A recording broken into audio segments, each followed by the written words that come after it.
तो नमस्कार, आपका हमारे चैनल में बहुत बहुत स्वागत है। आज हम जानेंगे पूर्णमासी की व्रत कथा के बारे में। आइए जानते हैं। द्वापर युग में एक समय की बात है कि यशोदा जी ने कृष्ण से कहा, हे कृष्ण, तुम सारे संसार के उत्पन्न करता हो, पोषक तथा उसके संहार करता हो। आज कोई ऐसा व्रत मुझसे कहो जिसके करने से मृत्यु लोक में स्त्रियों को विधवा होने का भय ना रहे तथा यह व्रत सभी मनुष्यों की मनोकामनाएं पूर्ण करने वाला हो। श्री कृष्ण कहने लगे, हे माता, आपने अति सुंदर प्रश्न किया है। मैं आपसे ऐसे ही व्रत को सविस्तार कहता हूँ। सौभाग्य की प्राप्ति के लिए स्त्रियों को 32 पूर्णमासियों का व्रत करना चाहिए। इस व्रत के करने से स्त्रियों को सौभाग्य संपत्ति मिलती है। यह व्रत अचल सौभाग्य देने वाला एवं भगवान शिव के प्रति मनुष्य मात्र की भक्ति और शक्ति को बढ़ाने वाला है। यशोदा जी कहने लगी, हे कृष्ण, सर्वप्रथम इस व्रत को मृत्युलोक में किसने किया था और इसके विषय में सविस्तार पूर्वक मुझसे कहो। श्री कृष्ण जी कहने लगे, इस भूमंडल पर एक अत्यंत प्रसिद्ध राजा चंद्रहास से पालित अनेक प्रकार के रत्नों से परिपूर्ण कार्तिका नाम की एक नगरी थी। वहां पर धनेश्वर नाम का एक ब्राह्मण था और उसकी स्त्री अति सुशीला और रूपवती थी। दोनों ही उस नगरी में बड़े प्रेम के साथ रहते थे। घर में धन धान्य आदि की कोई कमी नहीं थी। उनको एक बड़ा दुख था कि उनकी कोई संतान नहीं थी। इस दुख से वह अत्यंत दुखी रहते थे। एक समय एक बड़ा तपस्वी योगी उस नगरी में आया। वह योगी उस ब्राह्मण के घर को छोड़कर अन्य सब घरों से भिक्षा लाकर भोजन किया करता था। रूपवती से वह भिक्षा नहीं लिया करता था। उस योगी ने एक दिन रूपवती से भिक्षा न लेकर किसी अन्य घर से भिक्षा लेकर गंगा किनारे जाकर भिक्षा को प्रेम पूर्वक खा रहा था। धनेश्वर ने योगी का यह सब कार्य किसी प्रकार से देख लिया। अपनी भिक्षा के अनादर से दुखी होकर धनेश्वर योगी से बोला, महात्मन, आप सब घरों से भिक्षा लेते हैं परंतु मेरे घर की भिक्षा कभी भी नहीं लेते हैं। इसका कारण क्या है? योगी ने कहा कि निसंतान के घर की भिक्षा लेकर पतितों के अन्न के तुल्य होती है और जो पतितों का अन्न खाता है वह भी पतित ही हो जाता है। क्योंकि तुम निसंतान हो, अंत पतित हो जाने के भय से मैं तुम्हारे घर की भिक्षा नहीं लेता हूँ। धनेश्वर यह बात सुनकर अपने मन में बहुत दुखी हुआ और हाथ जोड़कर योगी के पैरों पर गिर पड़ा तथा आर्तभाव से कहने लगा, हे महाराज, यदि ऐसा है तो आप मुझको पुत्र प्राप्ति का उपाय बताइए। आप सर्वज्ञ हैं, मुझ पर अवश्य ही यह कृपा कीजिए। धन की मेरे पास घर में कोई कमी नहीं है परंतु मैं पुत्र न होने के कारण अत्यंत दुखी हूँ। आप मेरे इस दुख का हरण करें। आप सामर्थ्यवान हैं। यह सुनकर योगी कहने लगे, हे ब्राह्मण, तुम दुर्गा की आराधना करो। घर आकर उसने अपने स्त्री से सब वृत्तांत कहा और स्वयं तप के निमित्त वन में चला गया। वन में जाकर उसने चंडी दुर्गा की उपासना की और उपवास भी किया। दुर्गा ने 16वें दिन उसको स्वप्न में दर्शन दिया और कहा, हे धनेश्वर, जा तेरे पुत्र होगा परंतु वह 16 वर्ष की आयु में ही मृत्यु को प्राप्त हो जाएगा। यदि तुम दोनों स्त्री पुरुष 32 पूर्णमासियों का व्रत विधि पूर्वक करोगे तो वह दीर्घ आयु को प्राप्त होगा।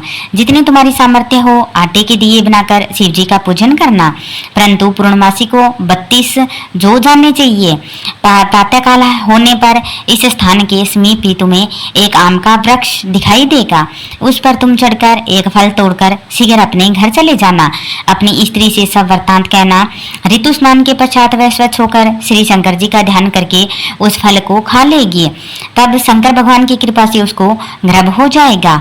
जब वह ब्राह्मण प्रातःकाल उठा तो उसने उस स्थान के पास ही एक आम का वृक्ष देखा जिस पर एक अत्यंत सुंदर आम का फल लगा हुआ था। उस ब्राह्मण ने उस आम के वृक्ष पर चढ़कर उस फल को तोड़ने का प्रयत्न किया परंतु वृक्ष पर कई बार प्रयत्न करने पर भी वह चढ़ न पाया। तब उस ब्राह्मण को बहुत चिंता हुई और वह विघ्न विनाशक श्री गणेश जी की वंदना करने लगा। हे दयानिधि, अपने भक्तों के विघ्नों का नाश करके उनके मंगल कार्य को करने वाले, दुष्टों का नाश करने वाले, रिद्धि सिद्धि को देने वाले, आप मुझ पर कृपा करके इतना बल दें कि मैं अपने मनोरथ को पूर्ण कर सकूं। इस प्रकार गणेश जी की प्रार्थना करने पर उनकी कृपा से धनेश्वर वृक्ष पर चढ़ जाता है और उसने एक अति सुंदर आम का फल देखा, वह तोड़ लाता है। उसने विचार किया, जो वरदान से फल मिला था वह यह है और कोई फल दिखाई नहीं दिया। उस धनेश्वर ब्राह्मण ने जल्दी से उस फल को तोड़कर अपनी स्त्री को लाकर दिया और उसकी स्त्री ने अपने पति के कहे अनुसार उस फल को खा लिया और वह गर्भवती हो गई। देवी जी की असीम कृपा से उसे एक अत्यंत सुंदर पुत्र की प्राप्ति प्राप्ति हुई, जिसका नाम उन्होंने देवीदास रखा। माता पिता के हर्ष और शोक के साथ वह बालक शुक्ल पक्ष के चंद्रमा की भांति अपने पिता के घर में बढ़ने लगा। भवानी की कृपा से वह बालक बहुत ही सुंदर, सुशील और विद्या पढ़ने में बहुत ही निपुण था। दुर्गा जी की आज्ञा अनुसार उसकी माता ने 32 पूर्णमासी का व्रत रखना प्रारंभ कर दिया था, जिससे उसका पुत्र बड़ी आयु वाला हो जाए। 16वां वर्ष लगते ही देवीदास के माता पिता को बड़ी चिंता होने लगी कि कहीं उनके पुत्र की इस वर्ष मृत्यु न हो जाए। इसलिए उन्होंने अपने मन में विचार किया कि यदि यह दुर्घटना उनके सामने हो गई तो वो कैसे सहन कर सकेंगे। अस्तु उन्होंने देवीदास के मामा को बुलाया और कहा, हमारी इच्छा है कि देवीदास 1 वर्ष तक काशी में जाकर विद्या का अध्ययन करें और उसको अकेला भी नहीं छोड़ना चाहिए, इसलिए साथ में तुम चले जाओ और 1 वर्ष के पश्चात इसको वापस ले आना। सब प्रबंध करके उसके माता पिता ने काशी जाने के लिए देवीदास को एक घोड़े पर बैठाकर उसके मामा को उसके साथ भेज दिया, किंतु यह बात उसके मामा या किसी और से नहीं कही। धनेश्वर ने सपत्नी के अपने पुत्र की मंगल कामना तथा दीर्घायु के लिए भगवती दुर्गा की आराधना और पूर्णमासियों का व्रत करना आरंभ कर दिया। इस प्रकार बराबर 32 पूर्णमासी का व्रत पूर्ण कर लिया। कुछ समय पश्चात एक दिन वह दोनों मामा और भांजा मार्ग में रात्रि बिताने के लिए किसी ग्राम में ठहरे हुए थे। उस दिन उस गांव में एक ब्राह्मण की अत्यंत सुंदर, सुशील, विदुषी और गुणवती कन्या का विवाह होने वाला था। जिस धर्मशाला के अंदर वर और उसकी बारात ठहरी हुई थी, उसी धर्मशाला में देवीदास और उसके मामा भी ठहरे हुए थे। संयोगवश कन्या को तेल आदि चढ़ाकर मंडप आदि का कृत्य किया गया तो लगन के समय वर को धनुवार्थ हो गया। अस्तु वर के पिता ने अपने कुटुंबियों से परामर्श करके निश्चय किया कि यह देवीदास मेरे पुत्र जैसा ही सुंदर है, मैं इसके साथ ही लगन करा दूंगा और बाद में विवाह के अन्य कार्य मेरे लड़के के साथ हो जाएंगे। ऐसा सोचकर देवीदास के मामा से जाकर बोला कि तुम थोड़ी देर के लिए अपने भांजे को हमें दे दो, जिससे विवाह के लगन का सब कृत्य सुचारू रूप से हो सके। तब उसका मामा कहने लगा कि जो कुछ भी मधुपर्क आदि कन्यादान के समय वर को मिले वह सब हमें दे दिया जाए, तो मेरा भांजा इस बारात का दूल्हा जरूर बन जाएगा। यह बात वर के पिता ने स्वीकार कर ली। उसने अपना भांजा वर बनने को भेज दिया और उसके साथ सब विवाह कार्य विधि पूर्वक संपन्न हो गए। पत्नी के साथ वह भोजन न कर सका और अपने मन में सोचने लगा कि न जाने यह किसकी स्त्री होगी। वह एकांत में इसी सोच में निश्वास छोड़ने लगा तथा उसकी आंखों में आंसू भी आ गए। तब वधु ने पूछा कि क्या बात है, आप इतने उदासीन व दुखी क्यों हो रहे हो। तब उसने सब बातें वर के पिता व उसके मामा में हुई थी उसको बतला दी। तब कन्या कहने लगी, यह ब्रह्मा विवाह के विपरीत हो कैसे सकता है। देव, ब्राह्मण और अग्नि के सामने मैंने आपको ही अपना पति बनाया है, इसलिए आप ही मेरे पति हैं। मैं आपकी ही पत्नी रहूंगी, किसी अन्य की कभी भी नहीं। तब देवीदास ने कहा, ऐसा मत करिए, क्योंकि मेरी आयु बहुत कम है, मेरे पश्चात आपका क्या होगा। इन बातों को अच्छी तरह से विचार लो। परंतु यह दृढ़ विचार वाली थी। बोली, जो आपकी गति होगी वही मेरी गति होगी। हे स्वामी, आप उठिए और भोजन करिए, आप निश्चय ही भूखे होंगे।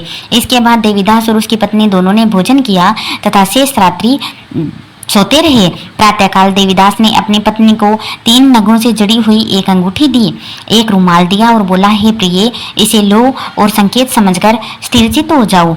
मेरा मरण और जीवन जानने के लिए एक पुष्प वाटिका बना लो, उसमें सुगंधी वाली एक नव मल्लिका लगा लो, उसको प्रतिदिन जल से सिंचा करो और आनंद के साथ खेलो और कूदो तथा उत्सव मनाओ।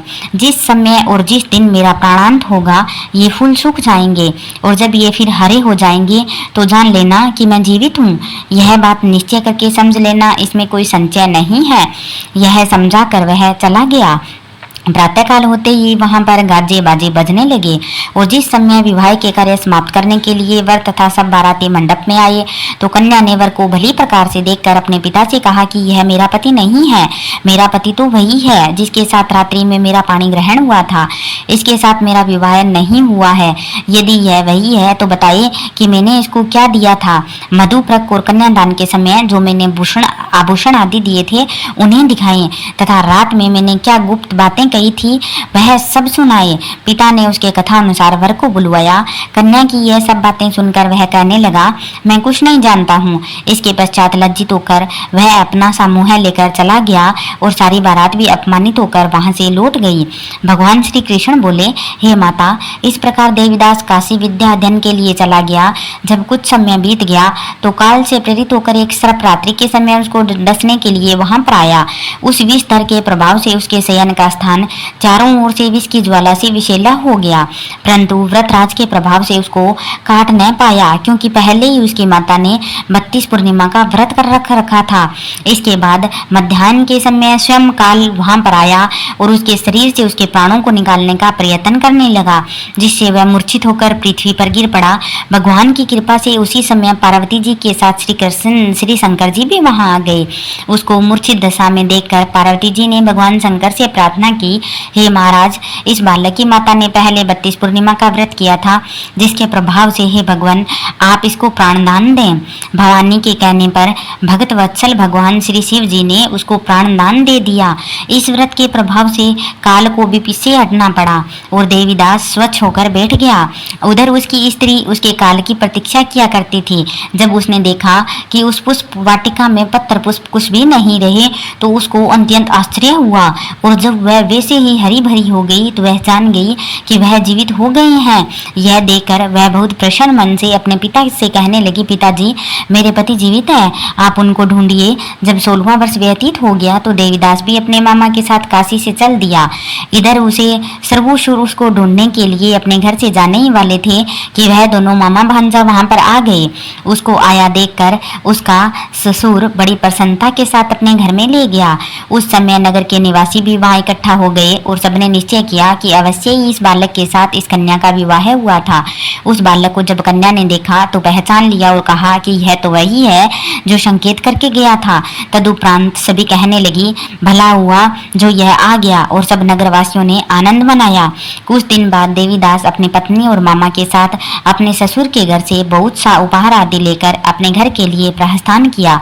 जब वह अपने गांव के निकट आ गया तो कई लोगों ने उसको देखकर उसके माता पिता को पहले ही जाकर खबर दे दी कि तुम्हारा पुत्र देवीदास अपनी पत्नी और मामा के सहित आ रहा है।